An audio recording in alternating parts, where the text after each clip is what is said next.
आज एक बहुत खास बात थी। आज मैं सोच रहा था, जब पिछले हफ्ते हमने ये सीरीज चालू की थी तो मैं आपको कुछ गहरी बातें बताना चाह रहा था कि हम जो आत्मिक कवर है उसके बारे में हम बात कर रहे थे। और आज मैं यीशु के लहू के बारे में सिखाने वाला था कि यीशु का लहू हमको कैसे बचाता है। क्योंकि यीशु का लहू कोई आम लहू नहीं है, वो बकरे का लहू नहीं है, किसी बैल का नहीं, किसी मुर्गे का नहीं, वो खुदावन यहोवा का लहू है जो हमारे लिए बहाया गया है, हमें शुद्ध करता है। और मैं कल रात को जब 12 बजे बैठ के इसके लिए प्रार्थना कर रहा था कि परमेश्वर आप मेरे को और गहरा प्रकाशन दे, मगर परमेश्वर ने मेरे को एक बात कहा कि यहाँ पर जितने लोग तुझे सुन रहे हैं उनमें से बहुत सारे लोग थके हुए। कितने लोग यूं कहते हैं कि मैं थक गया, प्रार्थना कर करके थक गया। हाँ उठा, तू नहीं कहती, कौन कहती है? वो एक हाथ उठा के उसने जेब में रख लिया ऐसे करके। बहुत सारे लोग हमारे बीच में थक गए, बहुत सारे लोग। और मैं परमेश्वर से पूछ रहा था क्यों थक गए यार, हट्टे कट्टे हैं, घर हाथ पांव इनके सलामत है, सब कुछ सही है, ये थक क्यों गए? ये लोग थके हुए क्यों हैं? ये तो पूरे जोश में लगते हैं। जब चौना लगाने की बात आती है तो कीले पे एक दिन में चौना लगा देते हैं। थक कैसे गए? ये हारे हुए कैसे हैं? तो परमेश्वर कुछ बातें मुझसे कहने लगा। और अगर आज आपका सवाल यह है कि मैं थक गया हूं और आप अपने आप से यूं कह रहे हैं कि मैं थक गया हूं, तो ये कलाम आपके लिए है और बाकी लोग सो सकते हैं। हालेलुया। अगर ये वचन आप कहते हैं कि मैं प्रार्थना करके थक गया हूं, असर नहीं हो रहा, मैं विश्वास कर करके थक गया हूं, कोई फायदा नहीं हो रहा, मैं अपने पति से झगड़ के थक गई हूं, कोई फायदा नहीं हो रहा, मैं अपने पत्नी से झगड़ के थक गया हूं, मेरे बच्चे मेरी बात नहीं मानते, मेरी जिंदगी में कुछ भी नहीं चल रहा, तो ये वचन आपके लिए है। और अगर ये वचन आपके लिए, एक बार जोर से परमेश्वर के लिए हालेलुया बोलिए। ज्यादा थके हुए मेरे सीधे हाथ तरफ बैठे, बाकी लोग च्यवनप्राश खा के आए। Hallelujah, praise God. परमेश्वर जानता है हमारे को क्या जरूरत है, परमेश्वर जानता है। वो आदमी की बुद्धि से नहीं, हमारी सोच के हिसाब से नहीं चलता, वो अपने हिसाब से चलता है, और वही इसलिए वो परमेश्वर है। आइए, अगर आपके पास आपकी बाइबल है तो उसको उत्पत्ति 25 और उसकी 28 से 34 तक निकाल लीजिए। इस कहानी का बैकग्राउंड मैं आपको दे देता हूं। अब्राहम से इसहाक पैदा होता है। अब्राहम के बुढ़ापे में परमेश्वर उसको कहता है कि मैं तुझे आशीष देने जा रहा हूं। और अब्राहम 100 साल का हो चुका है, सारा 90 प्लस है। और यहां पर परमेश्वर इनकी जिंदगी में इसहाक को देता है। इसहाक को देने के बाद परमेश्वर क्या कहता है कि इसको बलि करके चढ़ाओ, और परमेश्वर उनको ब्लेस करता है और बहुत सारी चीजें हो रही होती हैं। और इसी बीच में इसहाक आगे शादी करता है और उसके 2 बच्चे होते हैं। वो भी काफी स्ट्रगल के बाद 2 बच्चे होते हैं। एक का नाम है ईसाऊ और दूसरे का नाम है याकूब। और इनके बीच में एक झगड़ा चल रहा है, और ये थोड़ा सा डिसफंक्शनल एक फैमिली है। डिसफंक्शनल का मतलब थोड़ा गड़बड़ है। हर परिवार में पापा का कोई फेवरेट होता है, मम्मी का कोई फेवरेट होता है, और जब कोई ऐसा होने लगे परिवार के अंदर, वो परिवार बहुत ही गड़बड़ की तरफ बढ़ रहा है। क्योंकि माँ बाप का कोई फेवरेट होना नहीं चाहिए, पास्टर्स का कोई फेवरेट होना नहीं चाहिए, क्योंकि कई बार ऐसा हो जाता है। जो लागे घूम रहा होता है वो हमारा फेवरेट, और इसी चक्कर में कई बार हम मिस्टेक कर जाते हैं। आइए हम पढ़ेंगे इसको। इसहाक एसाव के आहेर का मांस खाया। आहेर का मतलब है उसके शिकार का मांस खाया करता था, इसीलिए उससे प्रीति रखता था। वाह। एक बाप अपने बेटे से इसलिए प्रीति रखता था क्योंकि बेटा शिकार करके आता था, बेटा शिकारी था। लोग बोलते हैं बाप बेटे के प्यार में मतलब नहीं है, मगर बाइबल तो यहां कुछ और बता रही है। शायद आपकी बाइबल में भी ऐसा ही लिखा है। इसहाक जो था वो अपने बेटे ईसाऊ से प्रीति इसलिए रखता था क्योंकि वो उसके शिकार का मीट खाया करता था। उप्स। पर रिबिका याकूब से प्रीति रखती थी। एक दिन, और रिबिका याकूब से प्रीति इसलिए रखती थी क्योंकि वो मम्मी के लगे, मम्मी ने पल्लू फड़ के पूरा दिन घुमंडिया दी। क्योंकि याकूब किचन में पाया जाता था और ईसाऊ जंगल में पाया जाता था। आगे सुनिएंगे। एक दिन याकूब भोजन के लिए कुछ दाल पका रहा था और एसाव जंगल में से थका हुआ आया। अगर आप कुछ अंडरलाइन करना चाहते हैं तो इस चीज को अंडरलाइन करिए, थका हुआ आया। तब एसाव ने याकूब से कहा, वह जो लाल वस्तु है उसी लाल वस्तु में से मुझे कुछ खिला, क्योंकि मैं थका हुआ हूं। उसी कारण उसका नाम एदोम भी पड़ा। याकूब ने कहा, अपना पहलौठे होने का अधिकार आज मेरे हाथ बेच दे। एसाव ने कहा, देख मैं तो अभी मरने पर हूं, इसीलिए पहलौठे का अधिकार से मेरा क्या लाभ होगा। याकूब ने कहा, मुझसे अभी शपथ खा। अतः उसने शपथ खाई और अपने पहलौठे होने का अधिकार याकूब के हाथ बेच दिया। इस पर याकूब ने एसाव को रोटी और पकाई हुई मसूर की दाल दी और उसने खाया पिया और उठकर चला गया। यूं एसाव ने अपने पहलौठे होने का अधिकार तुच्छ जाना।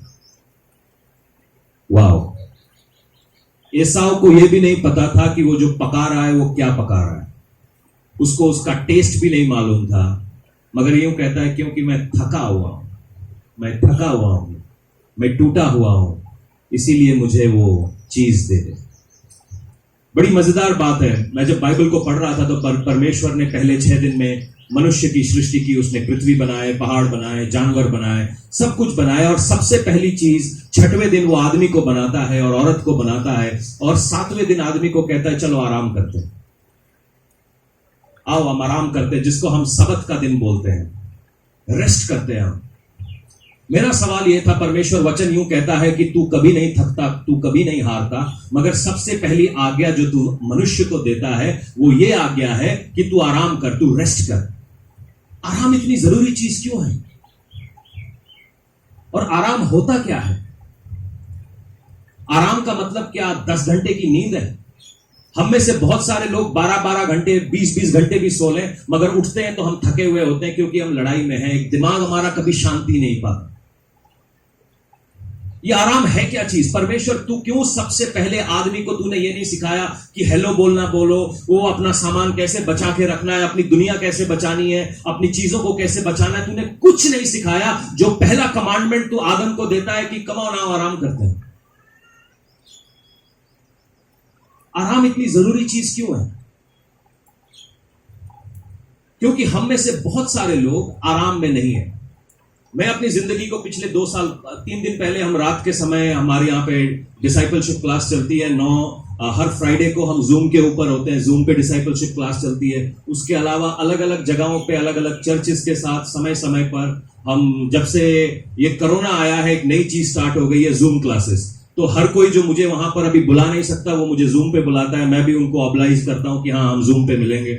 और जूम पे मिलना इतना आसान नहीं होता, क्योंकि वो तो जूम पे इनवाइट करके एक बटन दबा के बैठे हैं, मेरे को प्रार्थना करके तैयारी करनी, क्योंकि मैं उनको आधा पका हुआ खाना खिला नहीं सकता, वचन भी पका के खिलाना पड़ता है। और मैं इस प्रिपरेशन में हूं, और मैं बहुत अंदर ही अंदर से मैं सोच रहा हूं, खुदावन, क्या तूने मुझे सेवकाई के लिए नहीं बुलाया? अगर तूने मुझे सेवकाई के लिए बुलाया तो ये थकावट क्यों हो रही है? कुछ दिनों पहले ये दाना मंडी के सामने से मैं और नेहा निकल रहे थे, और अचानक से मेरे दिल में ख्याल आया, यार हमको यहां पे बहुत टाइम हो गया, जबकि मुझे यहां पे अभी 2.5 साल ही हुए। और ये 2.5 साल ऐसे लग रहे हैं कि बड़ा एक बहुत बड़ा बीता हुआ समय है, क्योंकि ये जो 2.5 साल है, यहां पर हम हर रोज मेहनत कर रहे हैं। और मेहनत भी बड़ी अजीब है, क्योंकि जब हम यहां पर आए थे, मैं एक ही बेटी का पिता था, और उसके बाद हमारे दूसरा बच्चा आ गया हमारी जिंदगी में। तो मुझे लगा जो एलिशा होगी वो बिल्कुल अर्सला की तरह होगी, कि उसको एक कोने में बिठा दो, एक खिलौना उसके हाथ में दे दो, और मतलब हर 2-3 घंटे में रोएगी, उसको कुछ खाना वाना खिला देंगे, चुप हो जाएगी। मगर हमें क्या पता था, हमारे घर में तानाशाह आ रहा है। वो 3 बजे भी उसके हिसाब से चलना पड़ता है, और उसका अपना ब्रेन है। मेरे चीखने का भी उसके ऊपर कोई असर नहीं होता, मेरे बोलने का भी उसके ऊपर कोई असर नहीं होता, वो अपने दिमाग से चल रही है। और जितने लोगों के घर में अभी बच्चे नहीं हुए, तो मैं आज आपको बता दूं, आपके घर में एक तानाशाह आने वाला है, जो आपको आपके हिसाब से नहीं चलने देगा। आपको लगेगा मेरी मेरी एक बहुत बुरी आदत है कि मेरे को ना अपना जो बेडरूम है, जो मैं जिस जगह पे मैं सोता हूं, मुझे वो परफेक्ट चाहिए। मुझे चादर में सिलवटें पसंद नहीं है, मेरे को गंद पसंद नहीं है, मेरे को ये नहीं पसंद है कि चीजें खिलरी हुई हो, क्योंकि ऐसा होता है तो मैं रात को सो नहीं पाता हूं। अंदर ही कुछ ऐसा जो मुझे सोने नहीं देता। मगर मैं बदल गया हूं, ये पुरानी हिस्ट्री की बातें हुआ करती थी। अब तो आप मुझे कीचड़ में डाल दो, मैं उसमें सो के दिखा दूंगा, क्योंकि बहुत टायरिंग है पूरे दिन। हम इतने थके हुए कैसे हैं? मैं अपनी बेटी को उठा के घूम रहा हूं जब तक नेहा रोटी बना रही है। नेहा रोटी बना रही है, मैंने उसको रखा, हमने फोन पकड़ा, फोन में हम प्रार्थना कर रहे हैं। मैंने कहा अच्छा दूसरे काम का टाइम हो गया, चर्च जाना है, चर्च में कोई हमारा वेट कर रहा है। हमने बच्चे को रखा, हम चर्च पहुंच के गए, हाँ वहां पे भी दीप्ति है, नेहा है, मैं हूं, हम फिर भी बच्चे के साथ 3 आदमी लगे हुए। बहुत टायरिंग है।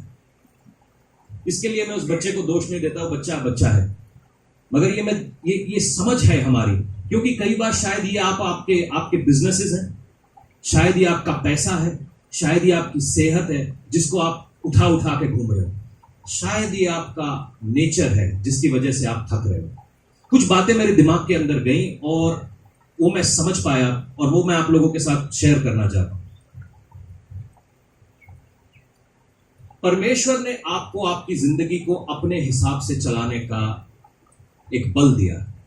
अपने हिसाब से का मतलब इस वचन के हिसाब से, ठीक है? इसका मतलब ये नहीं है कि जिसका मर्डर करना है, जिसका सर फोड़ना है, जिसके साथ जो भी बदतमीजी करनी है हम कर सकते हैं अपने हिसाब से, नहीं, इस वचन के हिसाब से।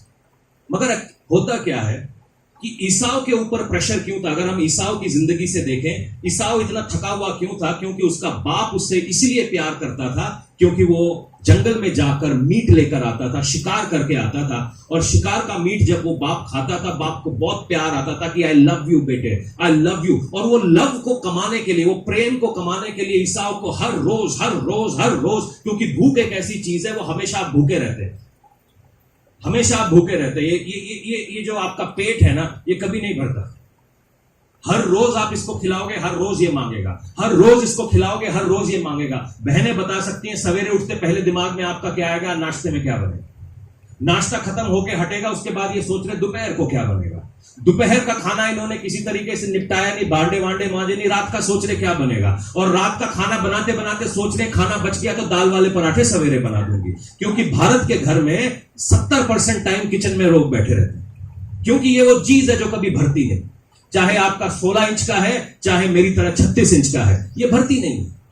ये एक ऐसी चीज है जिसको आप टिंड में डाले जाओ और डाले जाओ, कभी ये भरती नहीं है। ये एक ऐसी चीज है। और इसी प्रकार से ईसाव का बाप भी हर रोज भूखा होता था, और क्योंकि वो भूखा होता था, वो ईसाव की ओर देखता था, क्योंकि ईसाव उसका देने वाला था। तो ईसाव को भी इसके ऊपर प्रेशर था कि मेरे को अपने बाप का प्यार पाना है, मैं जंगल में जाऊंगा, जंगल में जाके शिकार करूंगा। और शिकार करना और भीख मांगना एक जैसा है, आपको मालूम है? शिकारी और भिखारी हमेशा एक रहता है। आप बोलोगे कैसे? शिकारी तो बहुत बलवान है। मैंने कहा नहीं, शिकारी फंदा लगा के इंतजार करता है कि कुछ भी इसके अंदर गिर जाए। मेरे साथ जितने मच्छी मारने जाते हैं वो इस बात को जानते हैं। हम मच्छी का कांटा डालते हैं और विश्वास करते हैं कि अच्छी वाली आएगी, मगर कैटफिश भी आ गई तो हम उठा के ले लेते।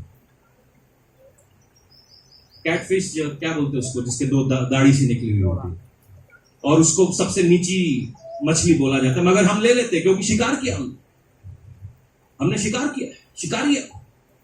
और उसके साथ हम फोटो खींच के फेसबुक पे डालते हैं ताकि 4 लोग और देखें कि हम शिकारी हैं। और शिकार करने के लिए हम रात 3 बजे से उठे हुए हैं। और आई कितनी मच्छी? 100 ग्राम। गए कितने लोग? 4 लोग। फिर एंड में क्या करते हैं? हम कुत्ते को खिलाते, क्योंकि हम में से कोई खा नहीं पाएगा। खाली पेट गए, 3 बजे से उठे हुए हैं, एक दिन पहले से प्रिपेयर कर रहे हैं कि हमने मच्छी पकड़ने जाना है। शिकारी भी हो गए, लोगों के सामने हम शिकारी हो गए, मगर पेट अभी भी खाली है, थके हुए।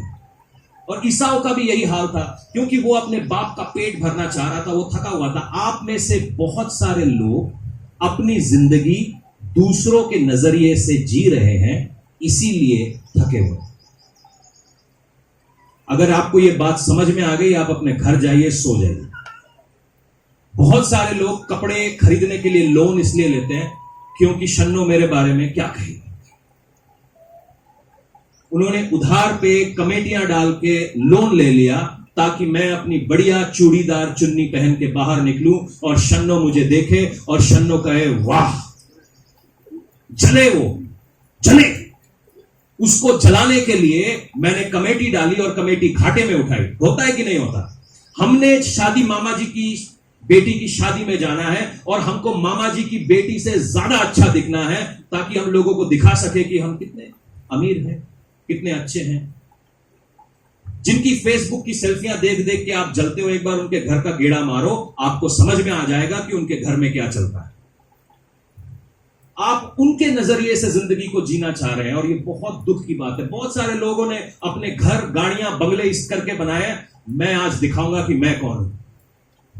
जो मेरा क्लास में मेरे साथ पढ़ता था, मैं उसको दिखाना चाहता हूं मैं कौन हूं। इसीलिए हमने बड़ा बड़ा लोन उठा लिया है और उसके बाद उस लोन को चुकाने में हमारी बैंड बज गई है। हम थके हुए हैं और हम परमेश्वर को गालियां निकाल रहे हैं, परमेश्वर ये तूने क्या किया। थकावट तो हमने मोल ली है, थकावट तो हमने मोल ली है, क्योंकि हम किसी और के लेवल पे जीना चाहते हैं, किसी और के साथ और की जगह के ऊपर होना चाहते हैं। ये हमने मोल ली है अपने ऊपर, ये किसी और ने नहीं दिया है। हम प्रार्थनाओं का जवाब इसलिए नहीं मिल पा रहा क्योंकि हमारी प्रार्थना शायद परमेश्वर की इच्छा से नहीं हो रही है। परमेश्वर तू मेरी जिंदगी में क्या चाहता है ये फर्क नहीं पड़ता, मगर शन्नो के यहां पे 3 बेटे हो गए और मेरा एक भी नहीं है, कैसे? शमशेर की बहू मेरी बहू से सुंदर कैसे? इसीलिए मैंने एक और बहू करनी है जो शमशेर की बहू से ज्यादा सुंदर हो। इसीलिए बहुत सारे लोग अपना फेसबुक स्टेटस छुपाते फिरते हैं, मोबाइल फोनों को अपनी बीवियों से छुपाते फिरते हैं, क्योंकि उसको पता ना चल जाए। ये प्रेशर है, ये आपको थका देता है। ऐसा जिंदगी दोहरा जीवन जिए ही क्यों जो हमें थका दे।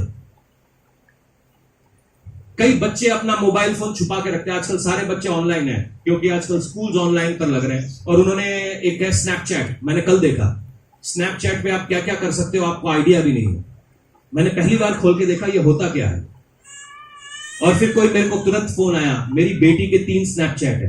मैंने कहा 3 क्यों? कहता एक से एक फ्रेंड को फोन बात करती है, दूसरे से दूसरे फ्रेंड को बात करती है, और तीसरा हमारे को दिखाने के लिए। कितना प्रेशर है, कितनी थकावट उसने अपने ऊपर पाल ली है। तो हमने बात की भाई 7 साल से तू इन दोनों के साथ है, तेरे को समझ नहीं आ रहा कौन तेरे वाला है। अगर तेरे वाला नहीं समझ में आ रहा तो तू छोड़ दे दोनों को और परमेश्वर से प्रार्थना कर।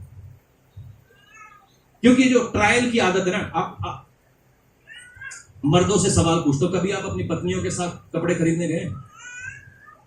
वो बोल ही नहीं रहे, डर के मारे। कहते साहब आप तो घर चले जाओगे, हमने घर जाना है। कभी भी आप इनके साथ कपड़े खरीदने जाओ और मैं तो हैरान हो जाता हूं। मेरे को तो ऐसा लगता है जो कपड़े बेच रहा है उसको नोबेल पीस प्राइज मिलना चाहिए। बहन जी ये ले लो, ये ले लो, ये ले लो। भाई तय कौन करेगा? तूने तो यहां पे इतने कपड़े खोल दिए जिसमें मैं मतलब दफन हो सकता हूं। बहन जी ये ताटे ऊपर बड़ा ही सोना लगना, बहन जी ये बहुत सोना लगना। वो उधर मेरी मतलब इंतकाल हो जाए उस आदमी का, वो जो साथ में कपड़ा खरीदने गया। मतलब मैं गया था 40 साल का, वापस लौटा हूं 70 साल का। 30 साल तक कपड़े खरीद रहे हैं। मतलब जिनकी शादी नहीं हुई है, मैं एडवांस में आपको कोचिंग दे रहा हूं, ऐसा होता है। वो सारे कपड़े देख लेते हैं, सारे कपड़े। और ये क्या करता है? ये प्रेशर क्रिएट करता है। आप तो चुन्नियां देख रहे हो, ये चुन्नी मैच नहीं कर रही, वो चुन्नी, जो बंदा बाहर बैठा है उसके ऊपर प्रेशर क्रिएट हो, वो थक रहा है। और कई बार हमारी जिंदगियों में हम ऐसा ही कर रहे हैं, ऐसी चीजों पर अपना टाइम लगा रहे हैं जो हमें थका रही हैं, ऐसे लोगों के ऊपर अपना टाइम लगा रहे हैं जो हमें थका रहे हैं, ऐसी चीजों के ऊपर अपना दिमाग दौड़ा रहे हैं जो चीजें हमें थका रही हैं। थकावट इसी कारण से आ रही है क्योंकि आप अपना समय जो परमेश्वर ने दिया है, जो अनॉइंटिंग परमेश्वर ने आप लोगों के ऊपर डाली है, उसको सही जगह के ऊपर आप इस्तेमाल नहीं करते। आप अपना दिमाग किसी और से उधार ले रहे हैं और उस दिमाग को आप चला रहे हैं दुनिया के अंदर। और ये बहुत ही बड़ी एक मिस्टेक है और इसके कारण से हम लोग थके हुए हैं। अगर आप अपनी बुलाहट के हिसाब से जीने लगे, आप कम थकेंगे।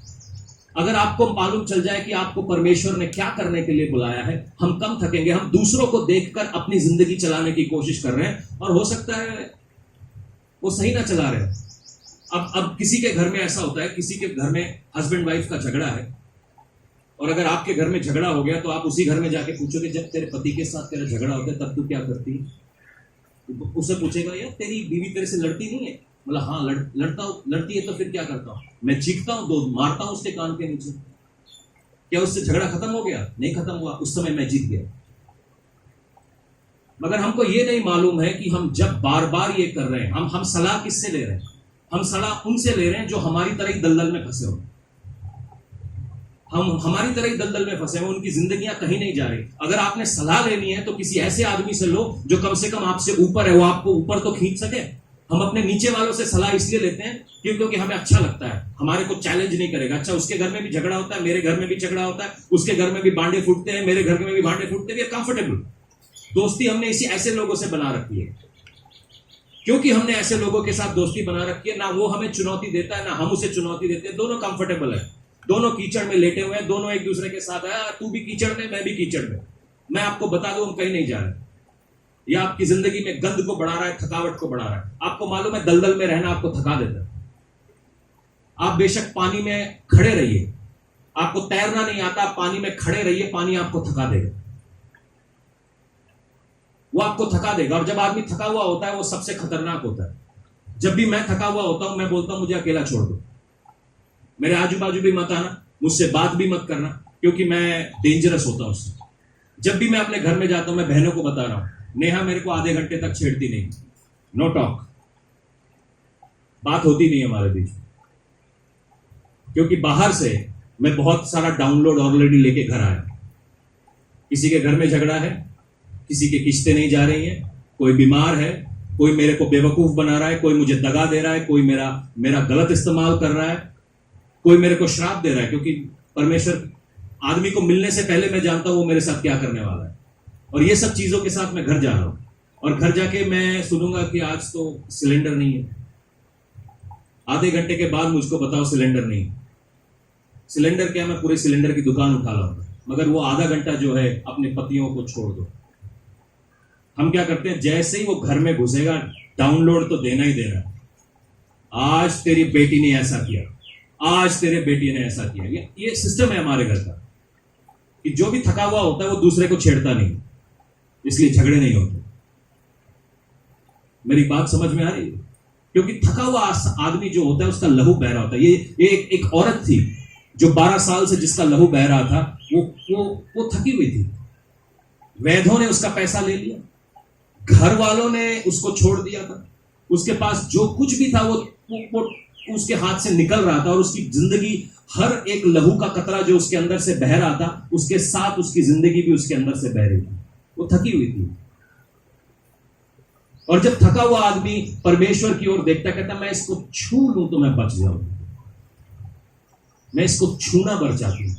मैं आज आपको बोलता हूं, अगर आज आप अपनी जिंदगी में थके हुए हैं, अगर आज आप अपनी जिंदगी में हारे हुए हैं, हर तरफ से आप देख रहे हो निराशा आपके ऊपर आई हुई है, हर तरफ से आप देख रहे हो कि चीजें आपके हाथ से निकल रही हैं, मैं आज आपको बोलता हूं, आज उसको छू लीजिए। वो आपकी जिंदगी का रिचार्ज है, वो आपकी जिंदगी का रिचार्ज है। वो एड देखते हैं ना, हमने उसमें एक कोल्ड ड्रिंक पी और कोल्ड ड्रिंक पीते ही उसके अंदर जान आ गई। आप यीशु मसीह को पियो। अगर आज आप थके हुए हो, अगर आज आपकी हिम्मत टूट रही है, तो आज आप बोलो कि यीशु मसीह मैं तुझे पीना चाहती हूँ। अगर आप कहीं ना कहीं धोखा खा रहे हैं, तो आज आप कहो कि यीशु मसीह मैं तुझे चखना चाहता हूं। क्योंकि जब आप उसको चखेंगे आप रिचार्ज होंगे। बड़े बड़े मजे की बात है, बहुत सारे लोग आपकी जिंदगियों में शैतान ने ऐसे डाले, आई एम सॉरी टू से, जो आपको थकाते हैं, आपको थकाते हैं। ये कहीं नहीं जा रहे, ये कहीं नहीं जा रहे, और ये आपको कहीं जाने भी नहीं देंगे। मेरी बात समझ में आ रही है आपको? ये कहीं नहीं जा रहे, ये आपको कहीं जाने भी नहीं देंगे। ऐसे कई सारे लोग हैं जिनके साथ हम सुसमाचार बांटे जा रहे हैं 5 साल, 6 साल, 10 साल, 15 साल। मेरी उम्र भी इतनी नहीं है जितने समय से मैं उनको सुसमाचार सुना रहा हूं। 15 साल के पहले भी उसका वही प्रॉब्लम था, 15 साल के बाद भी उसका वही प्रॉब्लम। प्रॉब्लम सुसमाचार का नहीं, प्रॉब्लम उसके फेथ का है। मेरी बात समझ में आई? और ऐसे लोग आपके साथ जोंक की तरह चिपके होते हैं। इनको मैं बोलता हूं, जोंक समझते हैं? जैसे कुत्ते के ऊपर जोंक चिपक जाती है और वो उसका खून पीती रहती है, कुत्ता सिकुड़ता रहता है, जोंक इतनी मोटी हो जाती है। कई ऐसे स्पिरिचुअल जोक आपके साथ चिपके होंगे जो आपको आगे जाने नहीं दे रहे और कहीं ना कहीं आपको वो कमजोर कर रहे हैं, ये आपका समय खा रहे हैं। आपको आइडेंटिफाई करना है, परमेश्वर से बुद्धि मांगो कि परमेश्वर ये लोग कौन है जो आगे नहीं जा रहे और मुझको भी आगे जाने नहीं दे रहे, क्योंकि ये लोग आपको थका देते हैं। ये लोग आपको थका देते हैं, ये आपकी थाली में खाएंगे, आपके साथ टाइम स्पेंड करेंगे और अचानक से आपको मालूम चलेगा ये आपको धोखा देंगे। कि अभी धोखा खाया आपने? धोखा खा के कौन खुश होता है? धोखा खा के कोई खुश नहीं होता। हमेशा आपके कंधे गिर जाएंगे, आप थके हुए होंगे, आपके ऊपर फ्रस्ट्रेशन होगी और आप सोचोगे फ्रस्ट्रेशन निकालो किस पे? पप्पू के ऊपर, क्योंकि वो मुझे छोड़ेगा नहीं। घर जाते ही 2 कान के नीचे दूंगा, बोलेगा तेरे होमवर्क कहां है?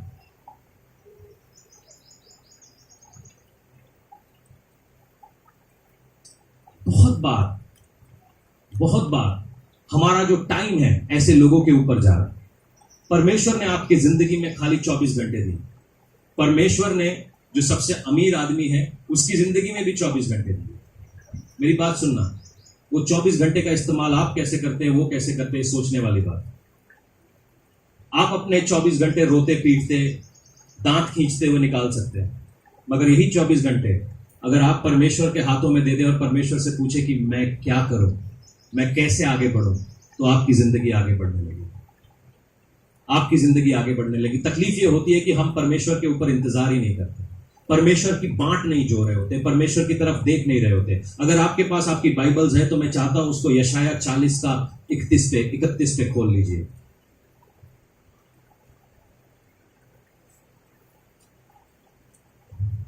शैतान चाहता नहीं है कि हम परमेश्वर की ओर देखें। हम में से बहुत सारे लोग एक ही चैलेंज, एक ही चुनौती। आपको साइकिल मालूम है? साइकिल मालूम है क्या होता है? बार बार गोल गोल गोल गोल हम घूमते रहते, घड़ी का कांटा गोल गोल घूमता है, मालूम है आपको? एक प्रॉब्लम स्टार्ट होती है, किसी तरीके से हम प्रार्थना करके उसमें से निकलते हैं, फास्टिंग करते हैं, बाइबल पढ़ते हैं, चर्च जाते हैं, फिर 10 दिन के बाद वही प्रॉब्लम, फिर उस प्रॉब्लम में से निकलते हैं, फिर वही प्रॉब्लम, फिर उस प्रॉब्लम से निकलते उस वही प्रॉब्लम। क्या ऐसे लोग हैं हमारे पास यहाँ पर? ईमानदारी से बताना। 2-3 ही मुंडी, बाकी आपको प्रॉब्लम नहीं है, आप घर जाओ फिर। क्योंकि जब आप ऐसा नहीं बोल रहे हैं कि मेरे को प्रॉब्लम नहीं, मुझे लग रहा है मैं दीवारों से बात कर रहा हूं।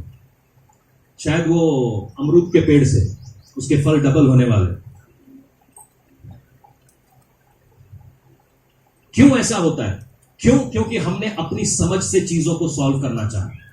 हम जितनी बार अपनी समझ से, मैं अपने एक्सपीरियंस से बात बता रहा हूं, जितनी बार मैंने अपनी समझ से चीजों को सॉल्व करने का कोशिश किया, उतना मैं थका हूं, उतना मैं थकने के बाद हार गया हूं।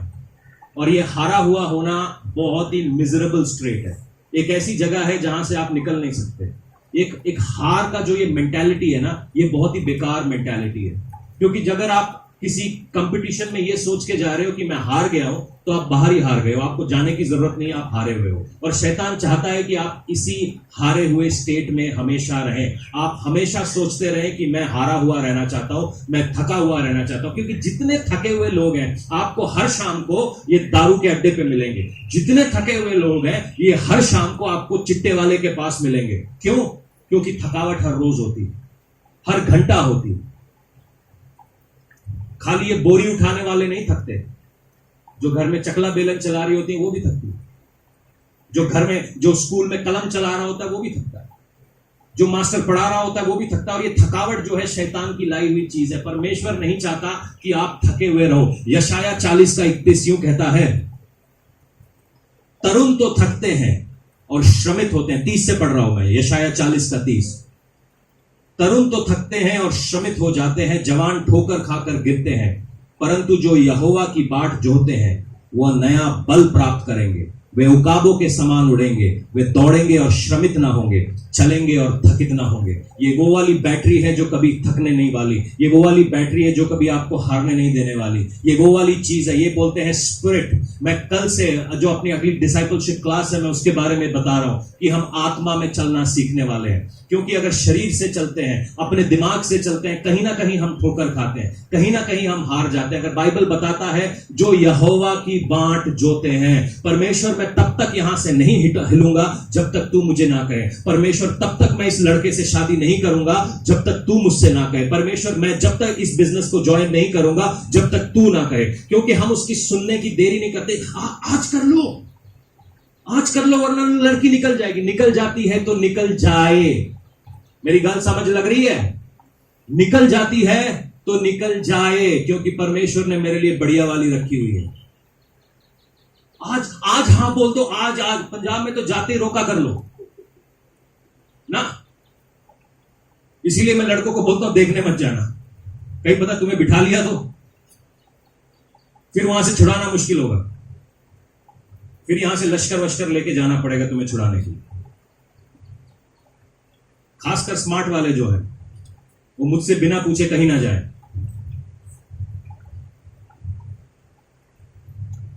परमेश्वर आपको सही समझ देता है, सही टाइमिंग देता है। टाइमिंग की बात है। क्रिकेट कितने लोग खेलते? क्रिकेट जब आप खेलते, बॉल को बाउंड्री तक पहुंचाना ताकत की बात नहीं है, टाइमिंग की बात। जो जितनी टाइमिंग से बॉल को मार सकता है, सही टाइम पे मार सकता है, उतनी तेज बॉल जाती है। सबको लगता है मतलब पहलवान को क्रिकेटरों के मसल्स भी नहीं होते, आजकल होने लगे, मगर पहले जब मैं क्रिकेट खेलता था सारे ऐसे ऐसे होते थे। और टाइमिंग का खेल है, टाइमिंग का खेल है।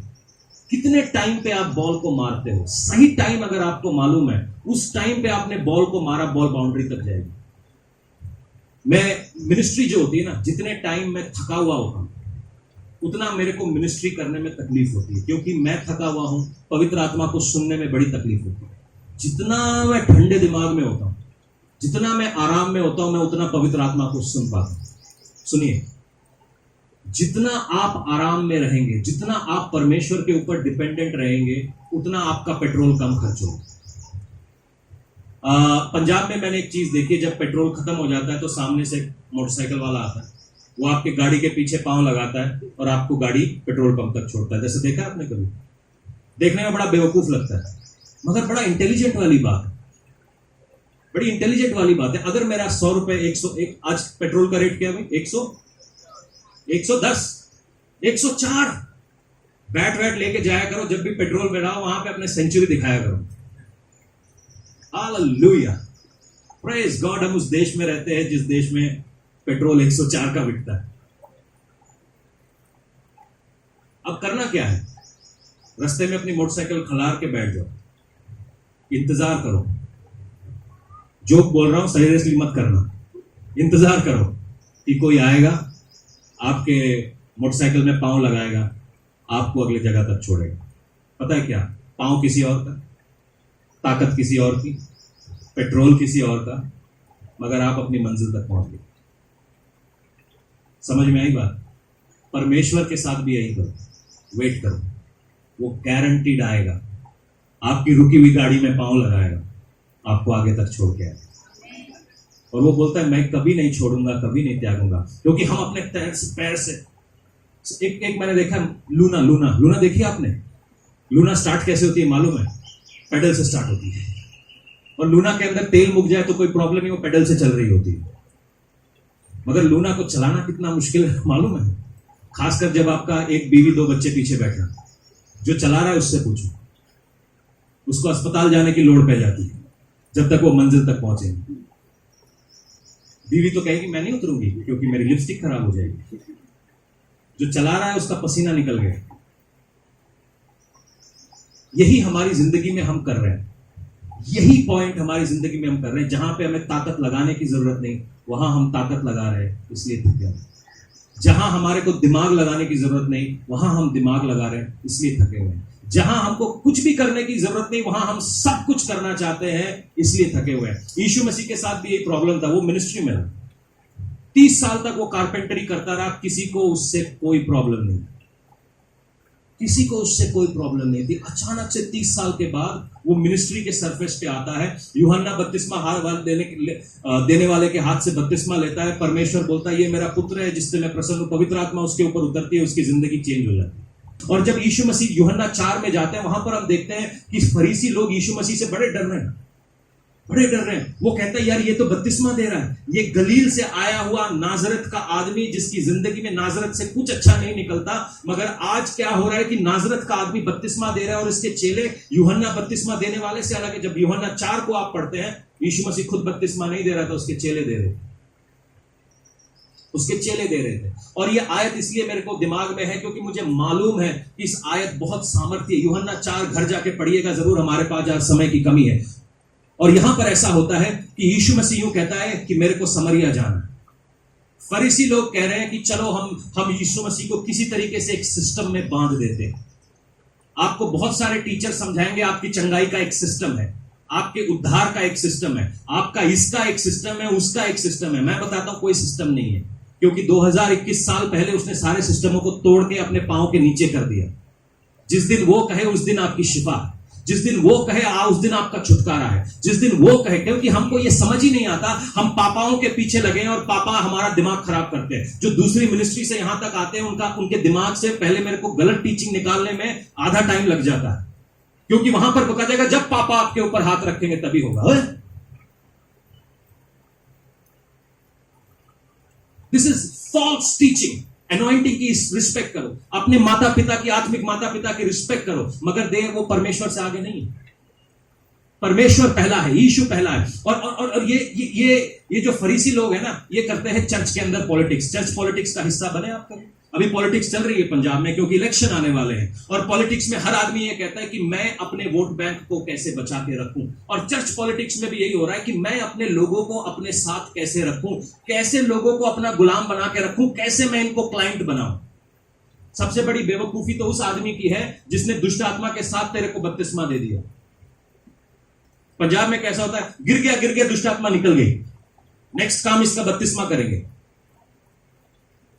और फिर उनका तो दुष्ट आत्मा निकालते रहो। दुष्ट आत्मा निकाल लो, हो गया आपका, बपतिस्मा ले लो। बपतिस्मा नहीं हो गया, वो कोई मतलब चूरन हो गया, चूरन खाते ही गैस गायब। और ऐसी सेवकाइयों में जाके जब लोग बाहर आते हैं, उनके साथ बहुत बहुत फॉल्स टीचिंग्स चल रही होती है, और इन टीचिंग्स को निकालने में आधा समय जाता है। यीशु मसीह को ये फरीसी बोलते हैं कि हम ऐसा करेंगे, हम इसको कंट्रोल करेंगे, हम इसको एक दायरे में बांधते हैं, क्योंकि हमें हमारे लोग चाहिए, हमारे को हमारा सिस्टम चाहिए। और यीशु मसीह कहता है मैं इस दायरे में बंधने वाला नहीं हूं, मैं यहां से निकलकर समरिया को जा रहा हूं। यहूदी तो समरिया जाते ही नहीं सर। वो तो जो रास्ता है यरीहो जाने का रास्ता, वो 6 दिन पुराना रास्ता रहते, बोलते मैं 6 दिन वाला क्यों लूं, मैं तो समरिया से निकलूंगा, ये 3 दिन वाला रास्ता मेरे लिए सही है। और यीशु समरिया को जाता है। और मजेदार बात क्या होती है, वहां पर एक वो सामरी स्त्री से मिलता है जिसके 6 बच्चे हैं, और बच्चे यहां पर आ गए हैं। 6 बच्चे नहीं है, उसके 6 पति हैं। 5 पति पहले थे, 6वें के साथ वो रह रही। एक औरत से मिलने के लिए, एक औरत को बचाने के लिए यीशु मसीह अपनी सारी सेवकाई को छोड़कर वहां पर जाते हैं। पूछिए क्यों? क्योंकि वो औरत थकी हुई थी। मेरी बात समझ में आ रही है?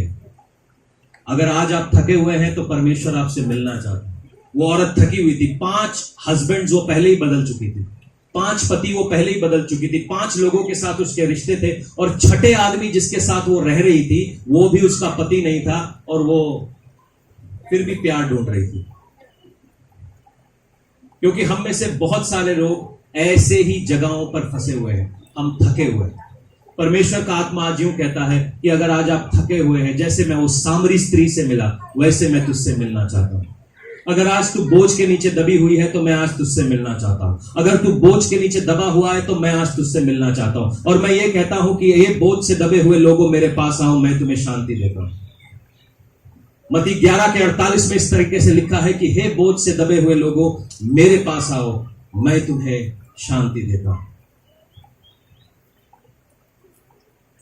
आइए हम प्रार्थना करें और कहें कि परमेश्वर जैसे तू सामरी स्त्री से मिला, हो सकता है ये प्रॉब्लम आपकी ना हो सकता है आप ऐसे व्यभिचार में नहीं फंसे हुए, आप किसी और चीज में फंसे।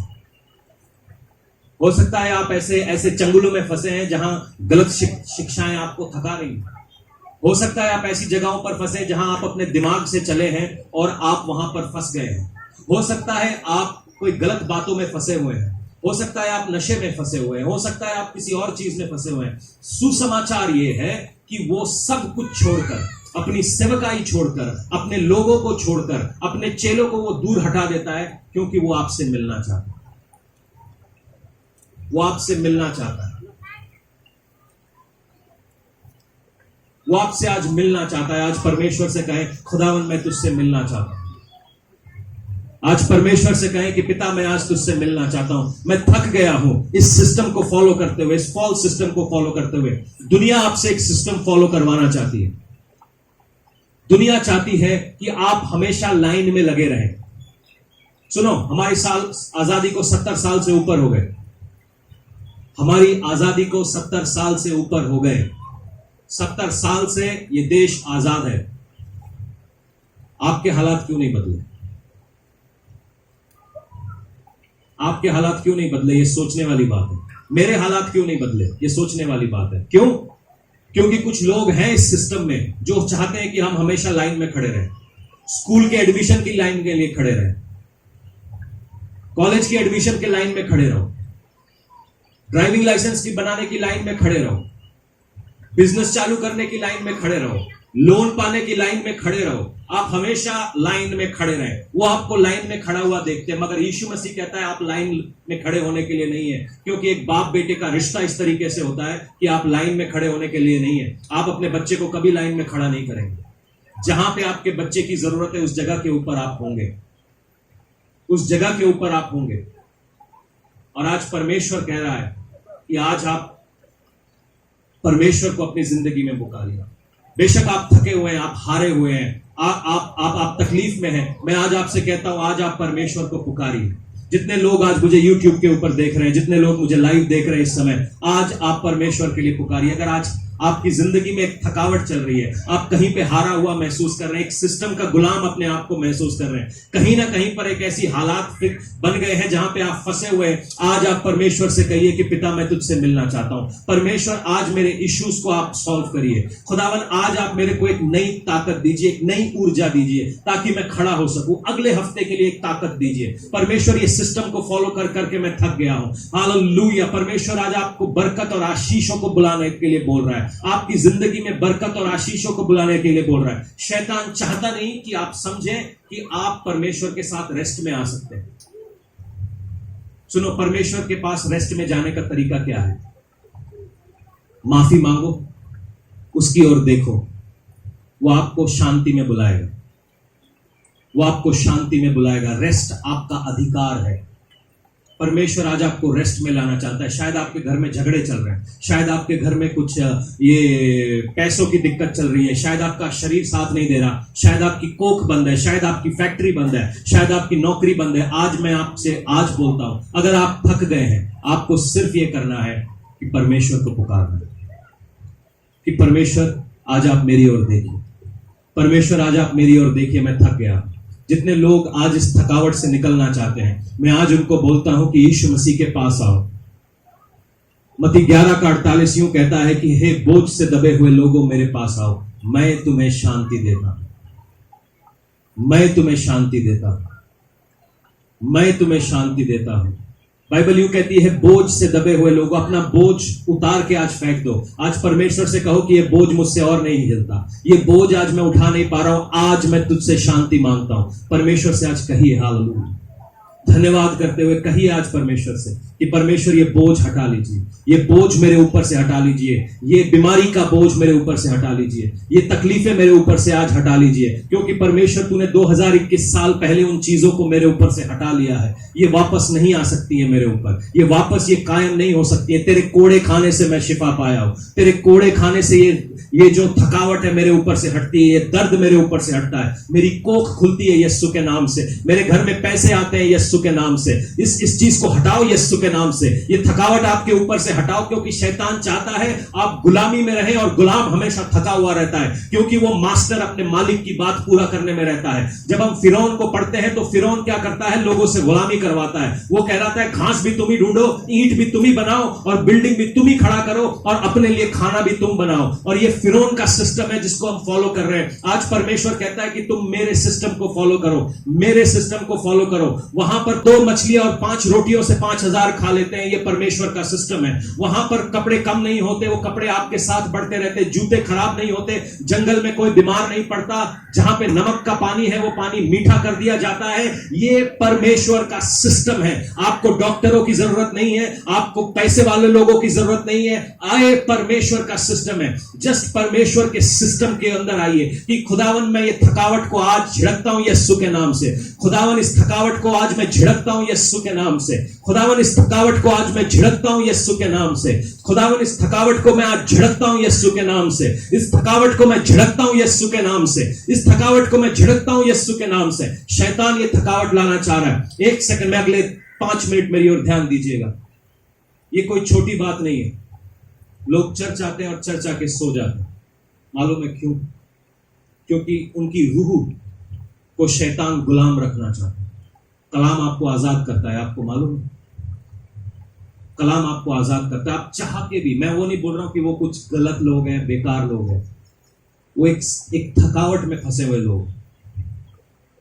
ये एक जादू टोना है, ये एक विचक्राफ्ट है जो आपके विरोध में चल रहा है। एक विचक्राफ्ट है आपके विरोध में चल रहा है, जिसको तोड़िए। परमेश्वर से कहिए, खुदावन मैं तेरे सिस्टम में एंटर करना चाहता हूं, मैं तेरे सिस्टम में एंटर करना चाहता हूं। जितने लोग ये कहते हैं कि मैं थक गई हूं, मैं थक गया हूं, मुझसे और नहीं होता, मुझसे और ये शादी नहीं झिल रही है, मुझसे और ये परिवार नहीं चल रहा, मुझसे और ये काम नहीं होता, मुझसे और ये नहीं होता, आज आप परमेश्वर से कहिए कि परमेश्वर मैं आज आपके सिस्टम में एंटर करना चाहता हूं। सुनो, सिस्टम में एंटर करते चमत्कार नहीं हो जाएंगे। शायद आपको चमत्कार का गलत डेफिनेशन मालूम है। आप इतने बलवंत हो जाएंगे कि समय को आप कंट्रोल करने लगेंगे। आप इतने बलवंत हो जाएंगे कि आसमान को कहेंगे बारिश हो तो वो बारिश करेगा। आप इतने बलवंत हो जाएंगे, ये स्वर्ग में आपका लेवल बढ़ता जाएगा। जितना आप उसके सिस्टम को समझते जाएंगे, उतने ताकतवर, उतना कद आपका बढ़ता जाएगा। शैतान आपके नाम तक से भागने लगेगा। वो आप जहां पर घुसेंगे वो वहां से घर से बाहर, यीशु मसीह के नाम में। जहां पे आपने पांव रखा वो जगह आपकी, जिस बिजनेस पे आपने हाथ लगाया वो बिजनेस आपका। क्योंकि यहोशू को परमेश्वर कहता है, जिस भूमि पर तू पांव रखेगा वो भूमि मैं तुझे दे दूंगा। तुझे कुछ नहीं करना पड़ेगा, बस पांव रखने की जरूरत है। आज आप परमेश्वर के सिस्टम में आइए, परमेश्वर के सिस्टम में आइए, परमेश्वर के सिस्टम में आइए। थकावट को अपने ऊपर से हटाइए, इस कवच को अपने ऊपर से हटाकर फेंकिए, ये जो कवरिंग है इसको फेंकिए और परमेश्वर से कहिए कि मैं तेरे साथ एक रिश्ता चाहता हूं। परमेश्वर मैं तेरे साथ ये रिश्ता चाहता हूं। होली स्पिरिट आज आप मुझसे बात करिए।